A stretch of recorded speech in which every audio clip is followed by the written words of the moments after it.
What is up, guys? This is JDL Productions, and I am back. It's been probably around a month or so since I've really made a video. Of course, I've uploaded, realtor sightings, like my home sightings videos and whatnot, but I haven't really made a physical video. So I am back, and today we have an overview and demo of the Earli-Gard by Square D Company, model EGD-4S smoke alarm.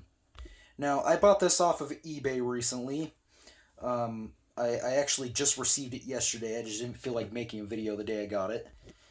But, yeah, no, this is a pretty cool unit.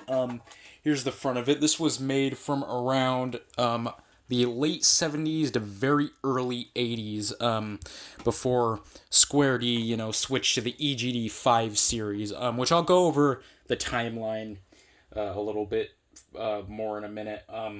But anyways, I got this thing brand new in box. As you can see right here, it is a contractor style box. There's sort of the label right there telling you what's inside. As you can see, Earli-Gard, made by Square D Company, EGD-4S.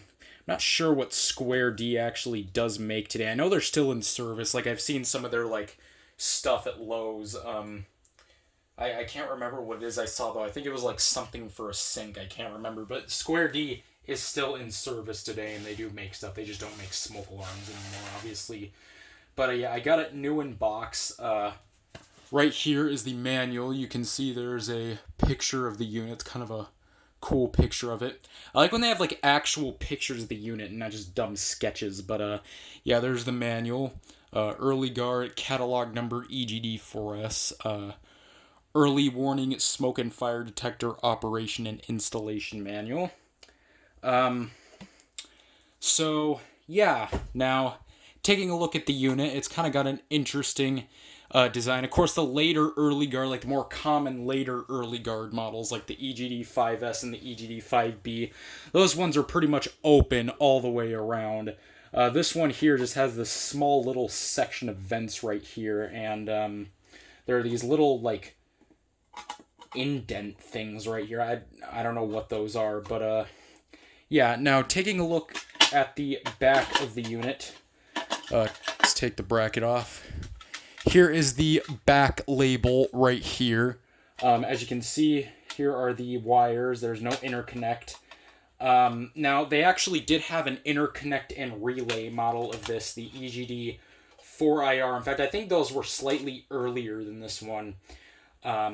But those had a Kobishi CLB-27 squealer horn, and it had interconnect and relay. And there were a few other differences too. Nathaniel actually has a video of, or he actually has two of those, and he does have a video of them. And they did have a battery model of this too, actually. It was the EGD-4B.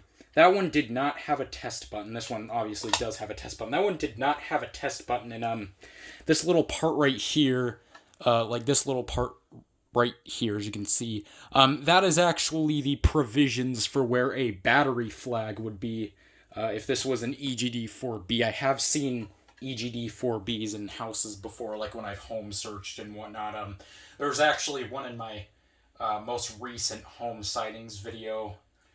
I can't exactly remember what timestamp it was at, but there was one of those in my most recent home sightings video.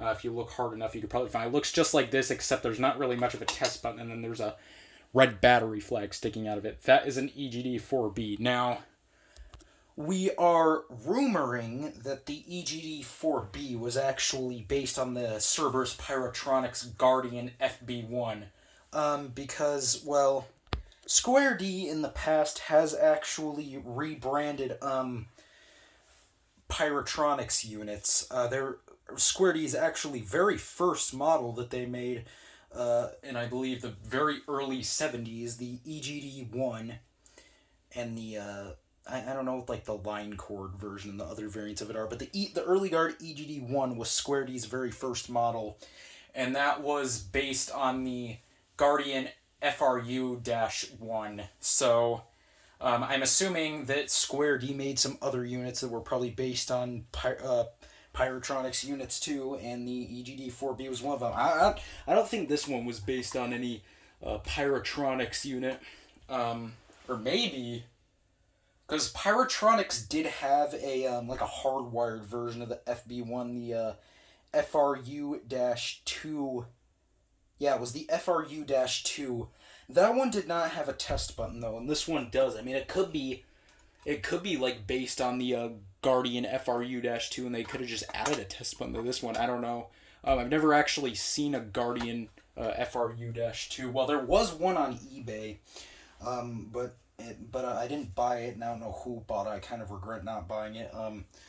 But I'm slightly starting to think now that these could have been based on the Guardian FRU-2. Then they just added a test button to it. So yeah. Now, of course, like I said, they had the Earli-Gard EGD-1. That was the first model they made. Then they switched over to this design in around 1976 or 1977, maybe even a little earlier than that. And then they came out with the EGD-4IR, the EGD-4S, like this one right here, the Earli-Gard EGD-4B, and whatever other models they had of this sort of this era. And then they switched over to the EGD-5 series alarms, like the EGD-5S and the EGD-5B. You've probably seen those before. A lot of people have them. And then after that, they had the EGD-6 and the EGD-7BA, which you probably know what the EGD-7BA is actually the Vocaler. And then the EGD-6A was just the, was like the actual detector part of the, Vocaler. Like, it was just the detector part. They actually just sold those. Like, just the detector parts of them, not the voice part. So, yeah, that was pretty much Earli-Gard's timeline. Now, taking a look at a little more of the unit, here's the front of it. Inside, it actually uses a Douglas Randall AC vibratory horn. That is the type of horn that uses it. It does not use a Kobishi CLB-27 like the EGD-4IR did. This one uses a Douglas Randall AC vibratory horn. It's sort of one of the more obscure horns out there that not a lot of units use. I know some Smoke Sentinels use them. One of my friends who actually doesn't have a YouTube channel, he has a Smoke Sentinel that has a Douglas Randall. Of course, most of them use Faradays like mine, but like I said, there were some that did use Douglas Randalls, like this uses. And what else? Oh yeah, it actually uses a neon lamp for the power indicator instead of an LED like you would usually expect these to use. This one actually uses an orange neon lamp as a power indicator, which you will see when I do power it up here in a minute. And yeah, I don't know what else there is to say about it. I think I'm going to wire it up now, and then I'll be and I'll be right back. All right, I got it wired up. Let's go ahead and plug her in. There we go. Alright, so as you can see, she is powered up. You can see the power indicator right there. It's a little more orange than usual. And like I said, that is because it uses a neon lamp, unlike an LED like most of these use, or like just most smoke alarms in general use. I think the EGD-4IR actually does use a, I think the EGD-4IR uses an LED. This one, like I said, though, it uses a neon lamp. Let's actually see how bright it is in the dark. Oh, wow. It's actually not as bright as I thought, but, yeah, so let's go ahead and give it a test. And like I said, this uses a Douglas Randall AC vibratory horn.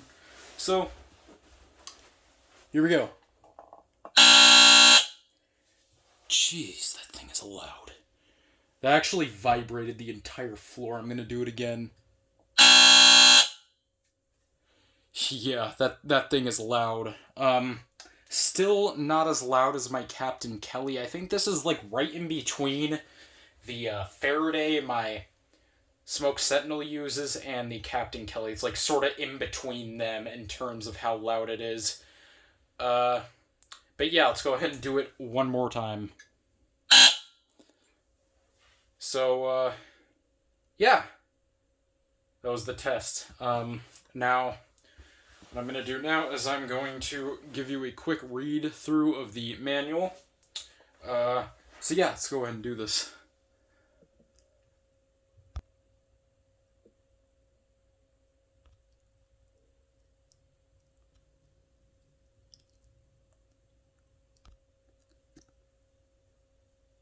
And, yeah, that's pretty much it. The manual's pretty short. Gonna go ahead and test it one more time. And, yeah, that is about it. That is the Square D Earli-Gard EGD-4S. Thank you for watching.